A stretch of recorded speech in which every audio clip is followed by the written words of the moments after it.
शौहर को सजाए मौत हुई तो मुझे दंदल पड़ने लगी।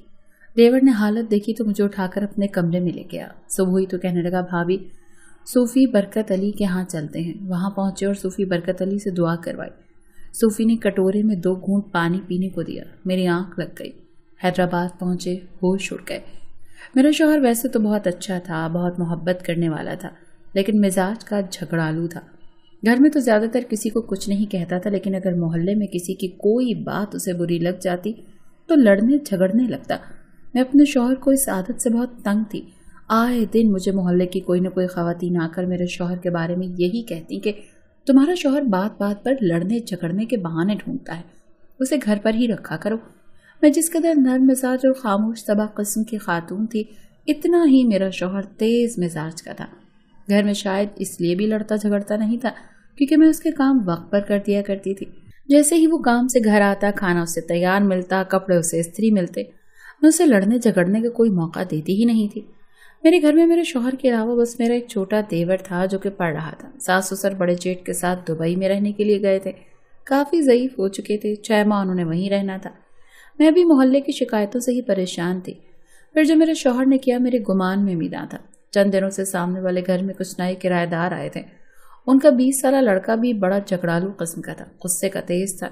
हमारे साफ पानी की मोटर बस एक ही थी। गली में ही एक पानी का नलका लगाया गया था जहां से पीने का पानी मोहल्ले वाले भरते थे और पीने के लिए अपने घर ले जाते थे। शौहर काम से घर आया तो मैंने उन्हें कहा कि यासिर अभी अपने कोचिंग से पढ़कर नहीं आया, ऐसा करें पानी की बोतल आप भर कर ला दें, वरना रोज पानी मेरा देवर यासिर ही लाया करता था।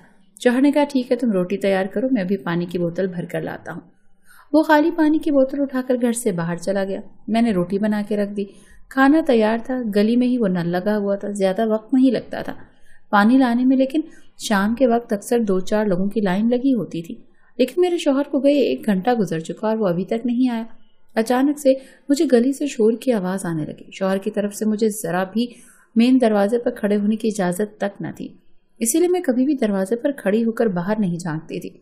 लेकिन झगड़ा जब बढ़ने लगा तो फिर मैंने मेन गेट का दरवाजा खोला तो मेरा शौहर उस किराएदार लड़के का गिरबान पकड़े चीख और चिल्ला रहा था कि पहले मैं आया हूँ, इसीलिए पानी पहले मैं ही भरूंगा। वो लड़का भी गुस्से में मेरे शौहर को गालियां दे रहा था कि ये नल तेरे बाप का नहीं है, इसीलिए पानी मैं भरूंगा। मोहल्ले वाले बीच बचाव करने की कोशिश कर रहे थे कि इसी अवस्था में वहां पर सामने गोश्त की दुकान पर बैठा एक कसाई भी आ गया जो तमाशा देखने के गर्ज से आया था, क्योंकि जब गली में किसी का झगड़ा होता वो आग लगाने जरूर पहुंच जाता और बात बढ़कर थाने कचहरी तक पहुंच जाती थी। कसाई मेरे शौहर के पास खड़ा था। मेरा शौहर बेहद गुस्से में था, इसीलिए कसाई के हाथ से तेज धार आले की छुरी ली और उस लड़के के पेट में मार दी। ये देखकर मेरे मुंह से चीख निकल गई। उस लड़के के पेट से खून के फव्वारे छूट पड़े। मेरे शौहर को भी जैसे अब होश आई थी। उसने फौरन से छुरी फेंक दी। उसके कपड़े खून से भर चुके थे। वहां बहुत सारे मोहल्लेदार जमा थे। सब ने ही कत्ल होते देखा था। मुझे तो अपनी होश ना थी, अपने पर्दे की क्या होती। मैं भागती हुई अपने शौहर के पास चली गई। मैंने कहा, ये आपने क्या कर दिया? मेरा शौहर खुद भी बदहवास होकर रह गया। उसे अंदाजा नहीं था कि वो गुस्से में ये कदम भी उठा लेगा। मोहल्ले वाले उस जख्मी लड़के को हॉस्पिटल ले गए। मेरा शौहर बेहद परेशान था। मेरा देवर भी कोचिंग से पढ़कर आ चुका था। हम सब लोग रो रहे थे। कुछ ही देर में एक पुलिस मोबाइल हमारे घर के सामने रुकी। मेरे शौहर की रंगत उड़ गई थी। वो रोते हुए कहने लगा, ये मुझे पकड़कर बहुत मारेंगे, मुझे कहीं छुपा लो अजरा। वो कमरे में जाने लगा। मैंने कहा, आप कहीं भी छुप जाएं, पुलिस वाले आपको हर जगह से ढूंढ लेंगे। आप खुद उनसे बात करें कि आपने जानबूझकर ये सब कुछ नहीं किया। पुलिस के दरवाजे पर धड़ाधड़ बजाने पर मेरा शौहर कहने लगा कि नहीं, मुझे कहीं छुपा लो, मुझे पुलिस के हवाले ना करो। वो ज़ारो कतार रो रहा था। मैं भी बेतहाशा रो रही थी, लेकिन मैं क्या कर सकती थी। मेरे देवर ने दरवाज़ा खोल दिया। मेरे शौहर को पुलिस पकड़ कर ले गई। मैं ये दुआएं कर रही थी कि वो लड़का मरे ना, बल्कि बच जाए, ताकि मेरे शौहर को भी सजा ना हो। पूरी रात में जाए नमाज पर बैठी उस लड़के की जिंदगी और सलामती की दुआएं मांगती रही और अपने शौहर की भी। लेकिन ये शायद हमारी आजमाइशों का दौर था। वो लड़का मर चुका था और उसका बाप बहुत गुस्से में था। कहने लगा, मैं इस शख्स को नहीं छोड़ूंगा, इसे भी फांसी के तख्ते पर चढ़ाकर ही दम लूंगा। मैं उस लड़के के बाप और माँ के पास चली गई। उसकी माँ का तो रो रो कर बुरा हाल था। मैंने रोते रोते सामने हाथ जोड़ दिए। मैंने कहा, मेरे शौहर को माफ कर दें। उसका इरादा उसको कत्ल करने का हरगिज नहीं था, बस गुस्से में बात आगे बढ़ गई। उसकी माँ तो कुछ ना बोली, मगर लड़के का बाप किसी सूरत मानने को तैयार ना था। बहरहाल कत्ल मेरे शौहर पे साबित हो चुका था। उसे सजाए मौत की सजा सुना दी गई। मेरा रो रो कर बुरा हाल था। सदमे से मुझे दंदल पड़ गई। मेरे दांत एक दूसरे में पैवस्त हो गए। मेरा चेहरा खींचा खींचा हो गया। मैं बमुश्किल बोल पा रही थी। मेरा छोटा देवर अलग परेशान था। कमाने वाला सिर्फ मेरा शौहर था, इसीलिए घर का निजाम चलाना भी मुश्किल हो चुका था। ये खबर जब मेरे जेठ को मालूम हुई तो वो भी अपनी जगह परेशान हो गया। मेरे सास ससुर बहुत ज़ईफ थे, इसीलिए वापस नहीं आ सकते थे। बल्कि जेठ ने तो ये भी नहीं बताया था उन्हें कि मेरे शौहर को सजाए मौत की सज़ा हो गई है। जेठ कहने लगा, ये खबर माँ बाप बर्दाश्त नहीं कर पाएंगे। पाकिस्तान में हम दोनों देवर भाभी बेहद परेशान बैठे थे। हमारा कोई भी पुरसाने हाल ना था। मैं अपनी दंदल की वजह से तकलीफ से गुजर रही थी। शौहर का गम मुझसे सहा नहीं जा रहा था। जब एक दफ़ा देवर ने मुझे अपने कमरे में बुलाया, मैं जाए नमाज पर बैठी अभी भी किसी मौजज़े की मुंतज़िर थी। कहने लगा, भाभी ज़रा मेरी बात तो सुने। मैं उसके पास उसके कमरे में चली गई। जैसे ही मैं उसके कमरे में गई, उसने अपने कमरे का दरवाज़ा बंद कर दिया। मेरा दिल धक से रह गया। उसने ऐसी भी क्या बात करनी थी जिसके लिए उसने कमरे का दरवाज़ा बंद किया था। उसने मुझे बेड की तरफ आने का इशारा किया तो मैं घबराने लगी। कहने लगा, भाभी क्या हुआ, इधर आए, मुझे आपसे बहुत ज़रूरी बात करनी है। वो बात मैं सहन में नहीं कर सकता था। दीवारों के भी कान होते हैं और आजकल पड़ोसियों के भी कान हमारे घर की तरफ ही लगे हुए हैं। मैं उसके पास आकर बैठ गई। जो बात देवर ने मुझसे कही मैं सुनकर दंग रह गई। मैंने फौरन से इस बात से इनकार कर दिया। मैंने कहा, नहीं, मैं ये सब नहीं करूंगी। मेरे पास जेवर है, मैं वो बेच दूंगी और अपने शौहर की रिहाई करवा लूंगी। देवर कहने लगा, ये मसले का हल नहीं, आप क्यों मेरी बात नहीं मान रही? लेकिन मैं नहीं मान सकती थी। मेरा इन चीज़ों पर कोई यकीन नहीं था। मैंने देवर की बात मानने से साफ इनकार कर दिया और अपने कमरे में चली आई। जो बात मुझे देवर ने कही थी मैं वो हरगिज़ नहीं मान सकती थी, क्योंकि मेरा इन दम दरूद करने वाले बाबों पर कोई यकीन नहीं था। मेरी शादी को 7 साल गुजर गए थे। मैंने डॉक्टरी, हकीमी, बहुत इलाज करवाए, लेकिन कभी भी किसी बुजुर्ग के पास दम करवाने नहीं गई थी। हालांकि मेरी सास का यकीन था इन बातों पर बहुत ज्यादा। मेरे शौहर ने भी मुझे शुरू शुरू में कहा और उसके बाद देवर ने भी, लेकिन मैंने किसी की ना सुनी। मैं कहती थी ये लोग फ्रॉड होते हैं, मेरा इन पर कोई यकीन नहीं। शौहर भी पहले पहल कहता रहा कि बुजुर्गों की दुआओं में बड़ी तासीर होती है, लेकिन जब मैं ना मानी तो वो भी चुप हो गया। मेरी सास ने भी मुझसे उम्मीद लगानी छोड़ दी, इसीलिए जेठ के पास दुबई चली गए ताकि उनके बच्चों के साथ सास ससुर का भी दिल लगा रहे। दूसरे दिन मैंने अपना सारा जेवर बेचा और मेरे पास जो भी पैसा इकट्ठा हुआ मैंने एक अच्छा वकील करवाया। उसे सारी बात भी बताई। वो मेरा केस लड़ने के लिए तैयार हो गया, लेकिन कहने लगा कि 50% चांसेस हैं, क्योंकि बहरहाल आपके शौहर ने उस लड़के पर वार किया था, जैसे भी किया था, लेकिन हमला कातिलाना ही था। गुस्से में इंसान को इतना भी अंधा नहीं होना चाहिए। और दूसरी बात, जब तक उसके वालिदैन माफ़ नहीं करेंगे ये मामला मुश्किल नज़र आता है। फिर मोहल्ले के सामने आपके शौहर ने ये वार किया था और इतने ही लोगों ने उससे ये सब करते देखा भी है, जो कि गवाही भी दे चुके हैं। मैंने कहा कि आप अपनी कोशिश पूरी करें, मुझसे जो होगा मैं करूँगी। वकील ने अपनी कार्रवाई शुरू कर दी, लेकिन उस लड़के के बाप ने भी अच्छा वकील करवाया था और महंगा भी था। वो पानी की तरह पैसा बहा रहा था सिर्फ मेरे शौहर को फांसी चढ़वाने के लिए।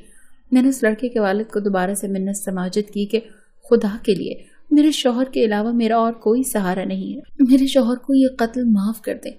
उस शख्स की भी आंखों में नमी थी। कहने लगा कि मेरा बेटा भी मेरे लिए वाहिद सहारा था, मेरे बुढ़ापे का, और बहुत मुश्किल होता है बीबी जवान बेटे की मैयत को कांधा देना, वो भी इस उम्र में। ये कहकर उसने अपने आंसू साफ किया और मेरा दिल भी कट कर रह गया। उसकी बात अपनी जगह ठीक थी, मगर मैं भी बेबस और मजबूर थी, और शायद वो भी एक बाप होने के नाते अपनी जगह ठीक था। मैंने कहा, आप मेरे वालिद के जैसे हैं, आपके सामने हाथ जोड़कर विनती करती हूँ, मेरे शौहर को फांसी चढ़वाकर आपका बेटा अगर लौट आता है तो बेशक आप ये कर लेते, मैं आपको नहीं रोकती, लेकिन आपको क्या हासिल होगा? वो कहने लगे, मुझे इंसाफ चाहिए और मैं इंसाफ के लिए आखिरी हद तक जाऊंगा। मैं बड़ी मायूस होकर वापस आई तो देवर मेरी ही जानिब गौर से देख रहा था। कहने लगा, बेच दी आपने अपनी आखिरी जमा पूंजी भी, आपने हो गया आपको सुकून भाभी। ठीक है, महीना भर देख लें, वकीलों के चक्कर काट कर भी क्या बनता है, और जब आप मायूस हो जाएं तो मुझे बता दीजिएगा, हैदराबाद की टिकट कटवा लूँगा। वैसे तो सूफी बरकत अली फैसलाबाद में रिहाइश पजीर हैं, लेकिन आजकल महीने 2 महीने के लिए हैदराबाद में आए हुए हैं। मैंने कहा, मुझे तुम्हारी किसी सूफी पर कोई यकीन नहीं, देख लेना वकील ही मेरे शौहर को छुड़वाएगा। इसके बाद हर पेशी पर वकील मुझे तसल्लियाँ देता और मजीद पैसे लाने के लिए कहता। मेरे पास जो भी कीमती सामान था मैं वो बारी बारी सब बेचती चली गई और पैसे वकील को देती रही। यहाँ तक कि मेरी विरासत के जो चंद लाख मैंने संभाल कर रखे थे मैंने वो भी वकील के हाथ में रख दिए, लेकिन मेरे शौहर की सजाए मौत की सज़ा खत्म न हुई। مجھے یہ تھا کہ شاید سزائے موت ختم کر کے وہ 5-8 سال کی سزا کر دی جائے۔ اتنے سال تو میں کاٹ ہی لیتی، لیکن شوہر کے بغیر رہ نہیں سکتی تھی۔ دوسری طرف جیل میں میرے شوہر کی حالت ابتر ہو چکی تھی۔ جب بھی میں اس سے ملنے جاتی تو وہ رونے لگتا، کہنے لگتا خدا کے لیے عذرا مجھے بچا لو۔ میں بھی رونے لگتی کہ میں کیا کروں، میرے پاس جو کچھ تھا میں سب کچھ بیچ چکی ہوں، لیکن وکیل صرف تسلیاں ہی دیتا ہے۔ لڑکے کا باپ معافی نامہ سائن کرنے کو بالکل بھی تیار نہیں تھا۔ یہ سن کر میرے شوہر کہنے لگا کہ پھر ایسا کرو کہ میرے لیے قبرستان میں جگہ خرید لو۔ یہ سن کر تو میرا دل تڑپ کر رہ گیا۔ میں پھوٹ پھوٹ کر رونے لگی، لیکن میں نے کہا ایسی بات نہ کریں، میں اپنے آخری دم تک کوشش ضرور کروں گی۔ 1 مہینے بعد ساری جمع پونجی ختم ہو چکی تھی۔ ادھر جیٹ نے بھی دبئی سے کئی لاکھ بھیجے تھے، وہ بھی وکیل کی نظر ہو چکے۔ جب میرے پاس کوئی راستہ نہ بچا تو میں نے دیور کی بات مان لی۔ وہ مجھے اپنے ساتھ ٹرین میں بٹھا کر حیدرآباد لے کے آیا۔ شوہر کے غم میں بہت بیمار رہنے لگی تھی۔ حیدرآباد پہنچ کر وہ مجھے صوفی برکت علی کے داماد کے گھر لے گیا، کیونکہ وہ اپنی بیٹی کے گھر رہنے آئے ہوئے تھے۔ جب میں وہاں پہنچی تو وہاں لوگوں کا تانتا بندھا ہوا تھا۔ بہت سے لوگ ان سے دم والا پانی لے کر جا رہے تھے، کچھ اپنے مسئلے مسائل بتا رہے تھے۔ جب میں نے صوفی صاحب کے چہرے کی طرف دیکھا تو سفید لباس میں ملبوس تھے، سر پر ٹوپی پہنی، ان کا چہرہ منور سا لگ رہا تھا۔ نگاہیں جھکی ہوئی تھی، وہ عورتوں کی جانب بالکل نہیں دیکھ رہے تھے، بس چہرہ جھکائے ان کی بات سنتے اور کہتے انشاءاللہ اللہ تعالیٰ تمہارا کام ضرور کرے گا، میرا اللہ کسی کو بھی مایوس نہیں لوٹاتا۔ ان کی باتیں اللہ اور رسول سے شروع ہو کر اللہ اور رسول پر ہی ختم ہوتی تھی۔ میں نے نہیں دیکھا کہ انہوں نے کوئی دعویٰ کیا ہو کہ میں فلاں کام کر دوں گا۔ وہ کہتے تھے کہ انشاءاللہ اللہ ہی نے کرنا ہے، وہی کرے گا، وہی تمام قدرت کا مالک ہے۔ میں نے جو صوفی پیروں کی باتیں سن رکھی تھی، یہ شخص اس سے بہت مختلف تھا۔ جب ہماری باری آئی تو کہنے لگے جی بولیں بی بی، کیا مسئلہ ہے آپ کے ساتھ؟ ان کی نظریں جھکی ہوئی تھی، لہجہ بھی شفقت سے بھرا ہوا تھا۔ میرے منہ سے تو الفاظ ہی نہیں نکل رہے تھے، لیکن میں پھوٹ پھوٹ کر رونے لگی۔ وہ کہنے لگے بیٹی اللہ تمہارا مسبب الاسباب ہے۔ میں نے کہا میرا شوہر جیل میں بند ہے، اسے سزائے موت کی سزا ہو گئی ہے۔ یہ سن کر وہ متفکر سے نظر آنے لگے، کہنے لگے کیا کیا تھا تمہارے شوہر نے؟ میں نے سارا قصہ ان کے گوش گزار کر دیا۔ یہ سن کر وہ کافی دیر خاموش رہے اور آنکھیں بند کر کے کچھ پڑھتے رہے، پھر کہنے لگے بیٹا غلطی تو تمہارے شوہر سے ہوئی ہے، یوں ہی تو غصے کو حرام نہیں کہا گیا، بہرحال اللہ تمہارا حامی و ناصر ہو۔ انہوں نے پانی کی بوتل مجھے دی اور کہنے لگے یہ اپنے میاں کو پلا دینا اور اپنے پڑوسی کے گھر میں کسی نہ کسی بہانے سے بھیج دینا تاکہ اس لڑکے کا والد یہ پانی پی لے۔ دونوں کے دلوں کی نفرتیں انشاءاللہ اللہ کے حکم سے ختم ہو جائیں گی اور نرمی والا معاملہ ہو جائے گا۔ میں اور میرا دیور واپس آ گئے۔ ٹرین میں میری حالت پھر سے بگڑنے لگی، مجھے پھر سے دندل کا دورہ پڑنے لگا۔ میرے دیور نے وہی پانی میرے منہ میں ڈال دیا۔ میں حیران رہ گئی کہ چند منٹ ہی لگے تھے کہ میری وہ کیفیت درست ہو گئی۔ گھر جا کر میرے دیور نے اپنے دوست کے ہاتھ اسی پانی کو شربت اور تخم ملنگا ڈال کر محرم کے موقع پر اس لڑکے کے باپ کے گھر بھیجا تھا۔ اس طرح سے وہ پانی اس کے گھر والوں نے پی لیا۔ اپنے شوہر کو میں نے وہ پانی جیل میں جا کر دیا اور سارا قصہ بھی بیان کر دیا۔ اس نے پانی پیا اور توبہ کی کہ وہ دوبارہ کبھی کسی سے لڑے جھگڑے گا نہیں۔ اگلے ہی روز لڑکے کے باپ نے معافی نامہ سائن کر دیا، کہنے لگا کہ بیٹی میں نے تمہاری بات پر بہت غور کیا، میرا بیٹا تو واقعی جا چکا، لیکن میں نہیں چاہتا کہ تمہارے شوہر کا ساتھ تم سے چھوٹ جائے۔ میں نے ان کا شکریہ ادا کیا اور گھر آ کر سجدے میں گر گئی۔ کچھ وقت لگا اور میرا شوہر جیل سے رہا ہو گیا۔ آج وہ 5 وقت کا نمازی ہے، بہت سے لوگوں کے لیے آسانیاں بھی پیدا کرتا ہے۔ لوگ بھی سب کچھ بھلا کر اب دل سے اس کی قدر کرنے لگے ہیں۔